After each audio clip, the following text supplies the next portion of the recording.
So it is really great to be here, and thank you, Yi, for organizing this incredible, amazing event. And thank you for having me at the Hmong Wausau Festival, my first time.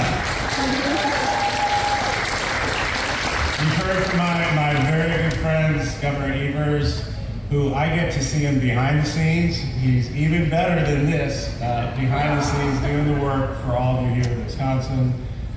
And our good friend, Senator Baldwin, thank you. I think I met you when my wife was running for Senate, and you endorsed her when she was Attorney General, and you were supporting her then, and we came out here in 2018 to support both of you when you were running, and we've gotten to know each other really, really well. We need to send her back to the United States Senate.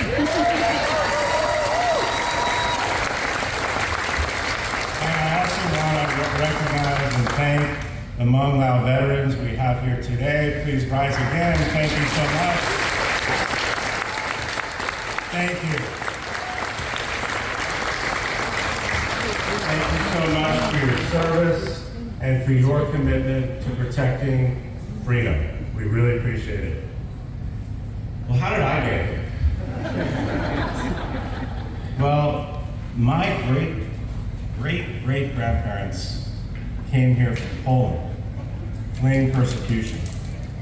And now I stand here 125 years later as the first second gentleman of the United States.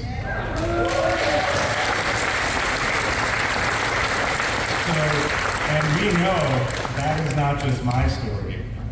That is a story of so many families here today and so many families across our great nation. And it's also the story of my wife, Kamala Harris. She is the children of immigrants. And I've heard her talk so many times about her mother, who came to the United States from India. As a 19-year-old, she was a student. And her mother, and I never got to meet her, but I feel like I know her through everything that Kamala has told me about her. And she had two missions in life. One, to cure cancer, and two, to raise her daughters, Kamala and Maya. And one of those daughters, just with that background, is now the Vice President of the United States and maybe the next President of the United States. It's an amazing country. That is our country. That is America. And that's who we are.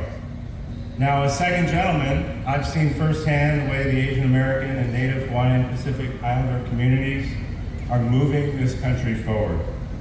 I've heard from community leaders all across the country about their work towards so many of the goals that we all share: investing in economic development, tackling the climate crisis, empowering women, and much, much more.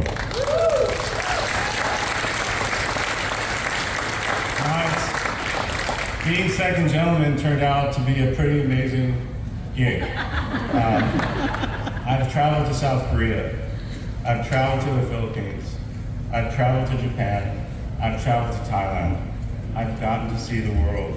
And I've been told I have to get back to Japan and Thailand for the Hmong New Year's Festival, I heard. Okay. So here at home, I've also been focused on fighting hate. Hate of all kinds, including hate against Asian Americans, Native Hawaiians, and Pacific Islanders. And as some of you may have heard and may have seen when she was here, Kamala and I have had a very busy week. It's not even been a week, but on Sunday, we all witnessed a stunning act of patriotism by our great President, Joe Biden. As always, throughout his entire career, Joe Biden put his country first. And make no mistake, President Biden is going to go down as one of the most consequential presidents in our history. I am still in awe of his courage and commitment to our democracy. But the funny thing is, you all probably heard about his announcement before I did. I didn't have my phone on me when it happened. I was with some friends grabbing coffee in Los Angeles. I had gone there to see my parents and my son and his wife. And a friend of mine showed me his phone with the announcement, and I said, I gotta go.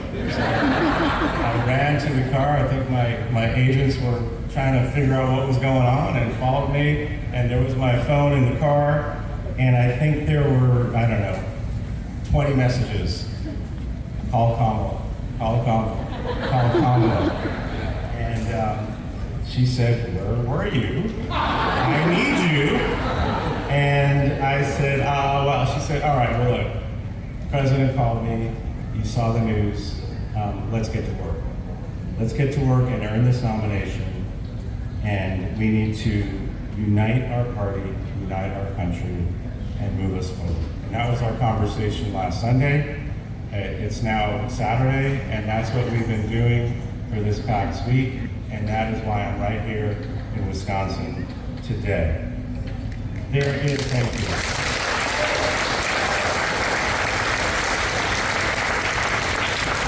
And I think there's a reason why the party coalesced around her in just a day or two.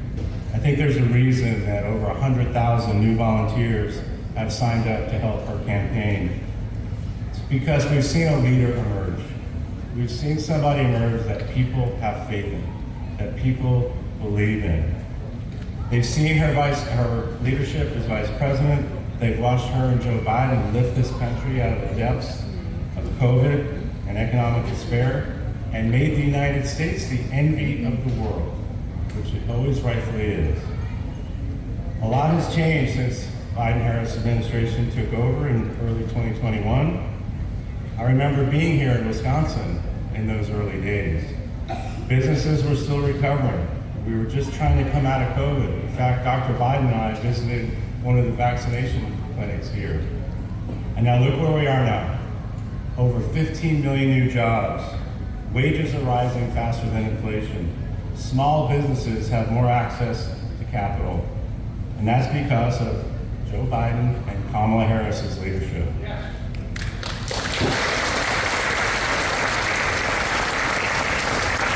And now we need to move forward. We need to move forward. We need to build on that progress. And in that spirit, I want to take a moment to talk about my wife, Kamala Harris, and her vision for the future. It's a future where everyone has a place. It's an America for everyone, not just for some of us. It's a future that fulfills our nation's promise to protect our rights and freedoms, not take them away. It's a future that builds up the middle class and small businesses instead of tax cuts to billionaires and the biggest corporations. It's a future that protects our environment instead of catering to big oil. It's a future with fewer guns on our streets and more books in our schools.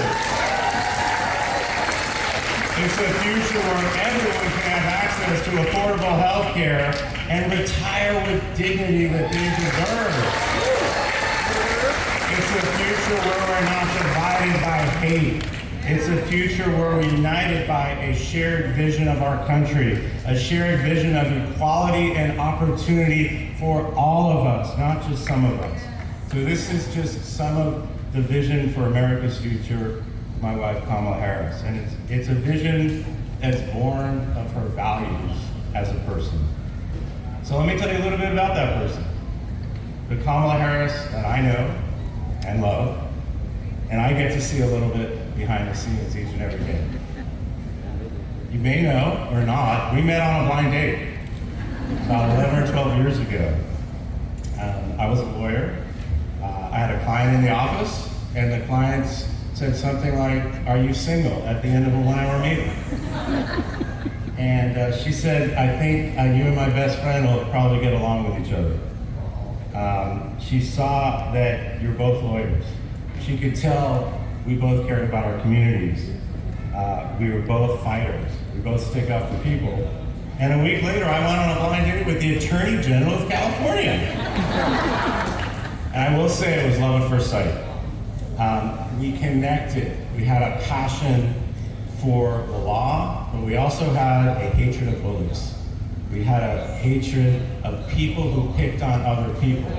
And both of us, we learned right on that first date, is that we spent a lifetime, but also made it a career as lawyers, of sticking up for other people.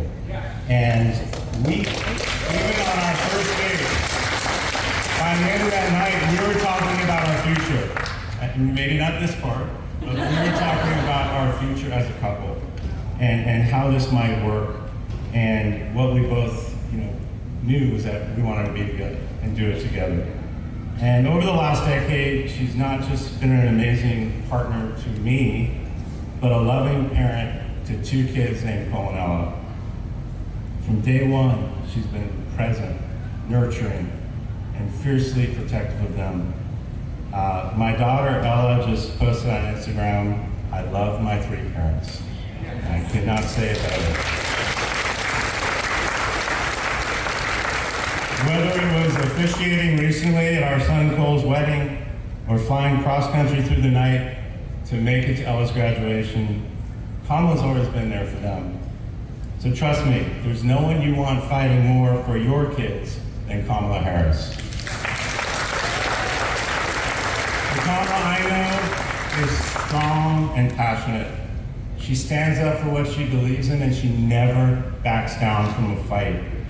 But she understands that public service isn't self-service.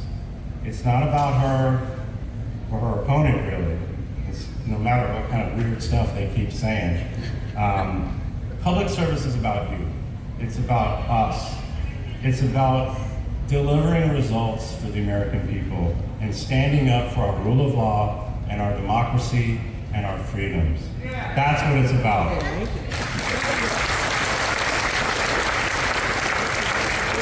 And good news, folks, we have an election in about 100 days. So the best way that we can preserve our freedom, move our country forward, continue this progress, is at the ballot box. So that's why it's so important for everyone here and in this community to register to vote. Doesn't even matter who you vote for. That's what they fought for. That's what this country is all about. To preserve our democracy, you need to participate in it. So first, go out and register to vote. Get your friends, get your family, get everyone you know to register to vote. 1. And then you got to make your voices heard.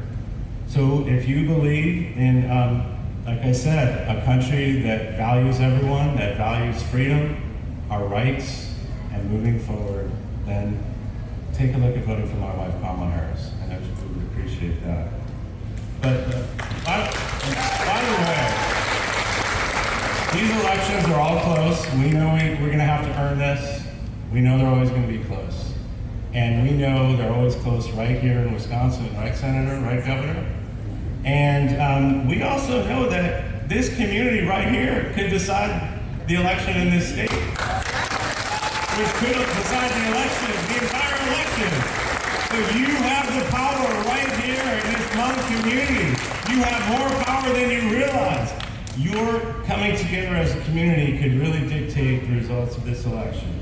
We're 100+ days, about 100 from election day. 100 days from deciding the future of our country.